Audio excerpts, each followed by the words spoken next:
Hello. This week's Torah portion, Emor, repeats the commandment of Peah. Farmers must leave some produce for the poor in the corners of their fields. Quote, "And when you reap the harvest of your lands, you shall not completely reap the corner of your fields, and you shall not take what falls to the ground during harvests." Unquote. Also, quote, "You shall leave them for the poor and for the stranger. I am the Lord your God." Unquote.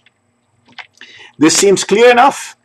So clear that the Babylonian Talmud does not even have a Gemara on the subject, only the Mishnah. Such a Gemara is found only in the Jerusalem Talmuds, which is secondary to the Babylonian. It is a perfect example of the kind of questions the rabbis debated. Let us review some of these questions. For answers, you'll have to read the tractate itself, but it is fascinating to see how their minds were able to foresee potential uncertainties and ambiguities, and then set out to resolve them. First, how much of the corner should be left for the poor? Is there a minimum and a maximum? If you leave just one stalk in each corner, is that enough? If you remove one stalk from the middle and leave the rest, is that too much? Some farmers are very poor themselves, and their fields are very small. How big must the field be for the obligation of Peah to apply? If the government builds a road through your fields, does it count as 2 fields, meaning 8 corners to leave for the poor? If you yourself decide to split your field in 2, to grow 2 different crops, does it count as 2 fields? The Torah only says reap. What if your field only has trees in it? You don't reap trees, you pluck the fruit from them. So, are you still obligated to leave Peah? The Torah says when you reap. What if you yourself didn't reap, but hired someone else to do it? Are you still obligated?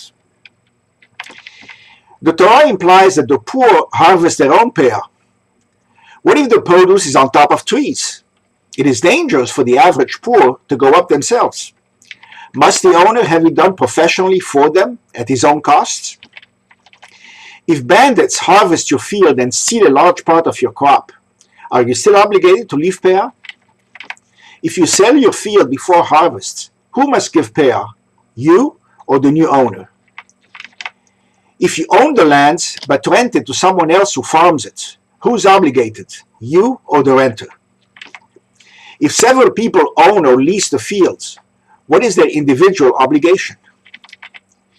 Must the poor wait until the whole field is harvested, or can they come while it's being harvested? If a Jew and a Gentile are partners in the fields, how much is the Jew's obligation?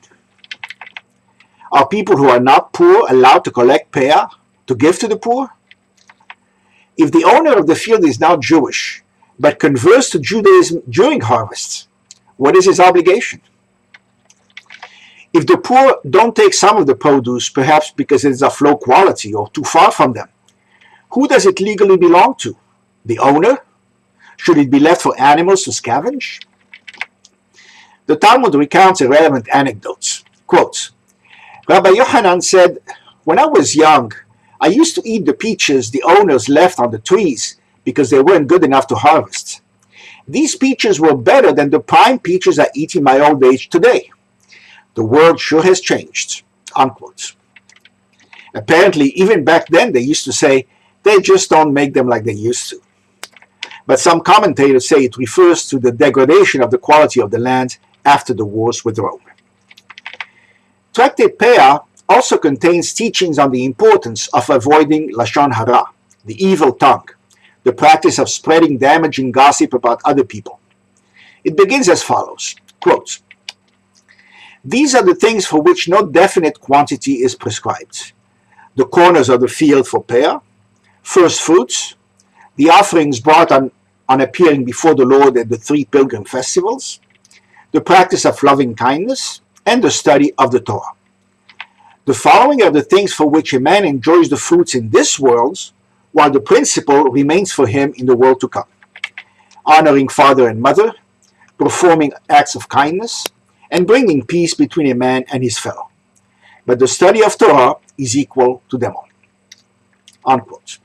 Later it adds, quote, And corresponding to these are 4 things for which punishment is exacted from a person in this world, while the principal punishment remains intact for him in the world to come: idolatry, sexual immorality, and murder.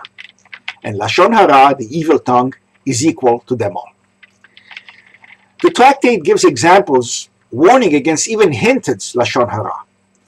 The Romans frequently drafted skilled people to get some work done for free for them as a form of taxation. In these examples, one skilled person managed to escape, but his colleagues indirectly brought the authorities' attention to him in a way that they thought would not be wrong. Quote, "The flax dealer's market was subjected to a work draft from the Roman government. A man named Bar Hovetz escaped the attention of the officials and did not show up. The flax merchants said to each other within earshot of the Roman officials, 'What should we eat today?' One said, 'Hoftzin,' meaning cheese. This reminded the Roman official of Bar Hovetz, and he instructed his guards to go get him. Similarly, the counselors of Tzipori also experienced a work draft.